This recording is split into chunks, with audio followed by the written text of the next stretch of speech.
You are in the Spirit.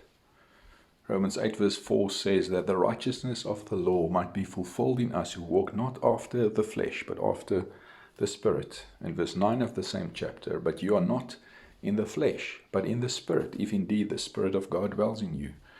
Now, if anyone does not have the Spirit of Christ, he is not his. When we read verse 4 of Romans 8, we come under the impression of the tremendous importance of walking after the Spirit. Only those who walk thus will have the righteousness of the law fulfilled in them. How to walk in this manner is, however, the million-dollar question. Verse 9 gives us a clue. It says that we are in fact in the Spirit already, just by being a believer. The verse actually starts from the negative side by stating emphatically that we are not in the flesh, quote unquote. Being in the flesh in this context is the same as being in Adam. Those who have believed are not in Adam, however, for they have been delivered from the Adamic state and brought over into the life of Christ. The life of Christ himself. The person who has been engrafted into Christ is now in the Spirit. That signifies a new state of being, a new position. It is not something that is dependent on any action on our part. It is all of God. 1 Corinthians 1 verse 30 says, but of him, that is of the Father, you are in Christ Jesus.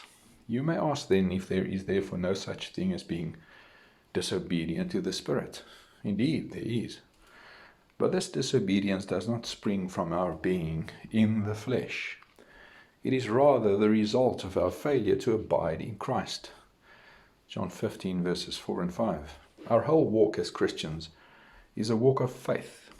When we trust with childlike dependence on the life of Christ deep within us, the result is obedience. The alternative is a life of independence, and the result is disobedience.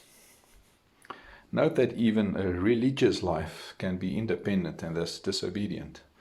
Only that which flows from the life of Christ in us is pleasing and acceptable to the Father.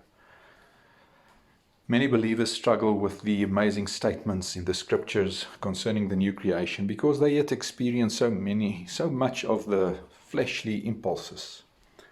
Only by looking away from that unto Christ will we realize our new position, however. This will lead to a new obedience that can truly be called the walk after the Spirit. Quote of the day. According to verse 12 of Romans 8, we have no obligation to the flesh because of the simple fact that we are no longer in the flesh. Our obligation is now to the Spirit because of our new position.